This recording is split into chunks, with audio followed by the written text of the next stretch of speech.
Bien le bonjour les P1, je me présente, je m'appelle Daphné et je suis l'ARM Chimilas pour l'année 2023-2024. Ensemble, on va faire un exercice d'acide-base. Alors, c'est un chapitre voilà, qui n'est pas forcément évident, mais je vous assure, c'est pas si compliqué que ça. Il faut juste un petit peu d'entraînement. Alors, pour l'exercice, on va étudier donc le phosphoénol pyruvate. Alors, juste ici, je vous ai représenté donc l'acide phosphoénol pyruvate. Ici donc le sel monoosidique du phosphoénol pyruvate et ici le sel triosidique.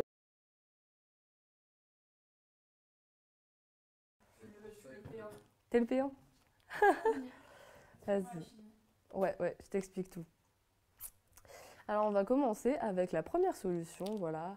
C'est une solution aqueuse de 300 ml de sel monoosidique de phosphoénol pyruvique et qui va être de concentration 4,5 fois 10 puissance moins 3 mol par litre. Alors, avec les items qu'on va avoir, on va s'intéresser déjà, est-ce que la molécule présente dans la solution, est-ce que c'est un ampholyte ou non? Est-ce que le pH de la solution va dépendre ou non de la concentration, du coup de la molécule? Et bien sûr, on va chercher à calculer le pH. Alors, les pK, voilà, que je vous ai mis juste ici, c'est pas pour faire joli, voilà. On va en avoir besoin pour faire, du coup, notre diagramme de prédominance. Alors, on a 3 pKa différents qu'on va indiquer sur notre diagramme. On a 0,8, 4 et 9,8. On va mettre au plus à gauche, donc, l'acide phosphoénol pyruvique, parce que donc c'est l'espèce la plus acide parmi tous les couples et qui contient donc le plus d'hydrogène. Et donc, à droite du premier.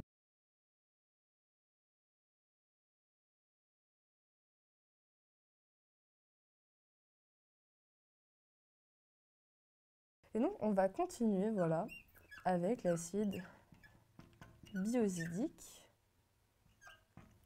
et l'acide triosidique, qui est donc la base la plus forte parce qu'elle est tout à droite donc de notre diagramme. Et donc, on va s'intéresser à cette espèce. On voit qu'elle est impliquée dans 2 couples.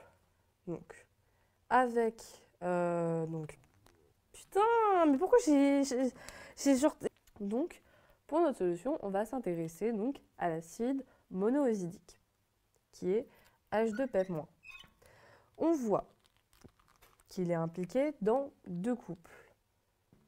Ce couple-ci avec donc l'acide phosphoénol pyruvique et va jouer le rôle de base. Mais aussi donc il est impliqué dans un couple avec l'acide diosidique, où il va jouer le rôle d'acide. Et donc, je vous rappelle ce que c'est qu'une espèce ampholyte. Ça correspond à une espèce qui va être impliquée dans 2 couples acide-base différents. L'un, l'espèce va jouer le rôle d'acide, et dans l'autre, il va jouer le rôle de base.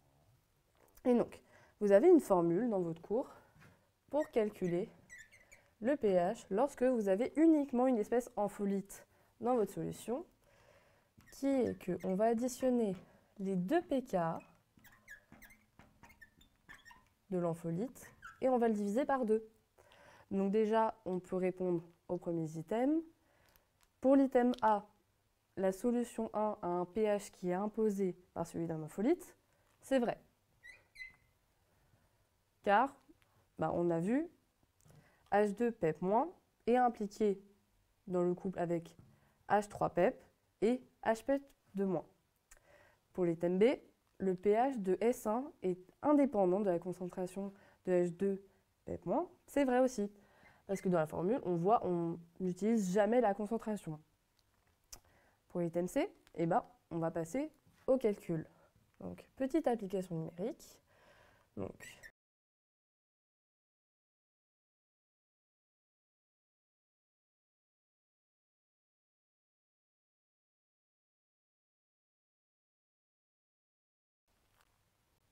Donc, on va s'intéresser à notre deuxième solution, qui est une solution d'1 litre composée de 2 couples acides-bases, HPEP2-, PEP3- et HSO3- et SO3-. Donc, on retrouve 4 espèces dans la solution, mais lesquelles vont réagir ensemble. On va s'aider donc d'un diagramme de pKa où on va représenter les 2 couples. Donc, le premier, le plus haut, HPEP2-, PEP3-, parce que c'est celui-là, enfin c'est ce couple qui a le plus haut pKa. Puis on représente HSO3-, SO3-, qui a un pKa qui vaut 7,2. On va repérer donc l'acide et la base la plus forte. L'acide le plus fort, enfin tous les acides on les a représentés à gauche, c'est celui qui va être le plus bas dans le diagramme. La base la plus forte, on va la retrouver tout en haut à droite. Donc on voit que PEP3- et HSO3- vont réagir ensemble. On fait un petit gamma, voilà, pour représenter la réaction. Donc, on va avoir PEP3- qui va réagir avec SO3-, et ça va nous donner HPEP2- et SO3-. Pause. Là, je réécris tous les trucs. Hop. Tac, tac, tac.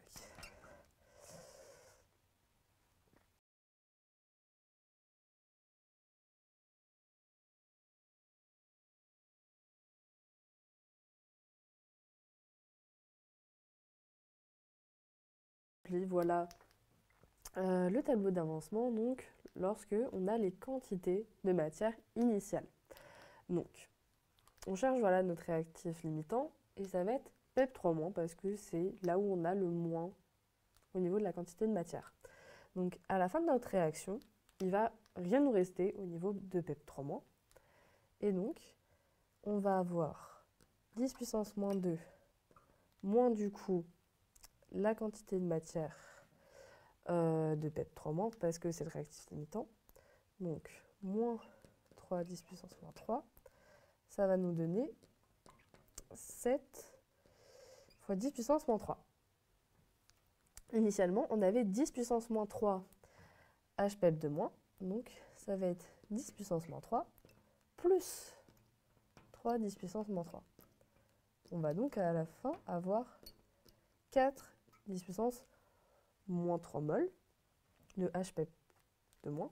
Et pareil pour SO3-, ça va être le même mécanisme, parce qu'on a la même quantité initiale. Donc on arrive avec 4 10 puissance moins 3 mol. Avec le tableau, on peut voir ce qui va nous rester dans notre solution. Il nous reste donc HSO3-, HPEP2- et SO3-.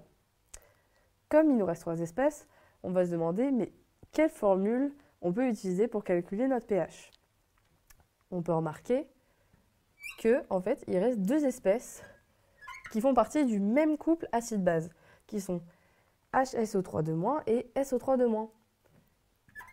Puisqu'il nous reste donc, oui, ces 2 espèces, on va pouvoir utiliser la formule d'Anderson-Hasselbalch. Ça signifie en gros que notre pH de la solution, il va être imposé donc par le couple acide-base. Et donc, petit rappel de la formule, c'est donc le pH est égal au pKa plus le log de la concentration en base sur la concentration en acide. On va appliquer la formule donc à notre cas. Le pKa de ce couple il vaut 7,2 plus le log de la concentration en SO3- qui est notre base, et ça vaut 4 10 puissance moins 3, divisé par la concentration en HCO3- qui vaut 7 fois 10 puissance moins 3. Et on trouve donc un pH qui est proche de 7. On peut alors valider l'item E, et l'item D est faux. Bon je vous remercie d'avoir visionné cette vidéo explicative. J'espère que ça vous aura aidé un petit peu voilà, comprendre comment il fallait résoudre un exercice d'acide-base. N'hésitez surtout pas à poser vos questions sur le forum et je vous fais des bisous.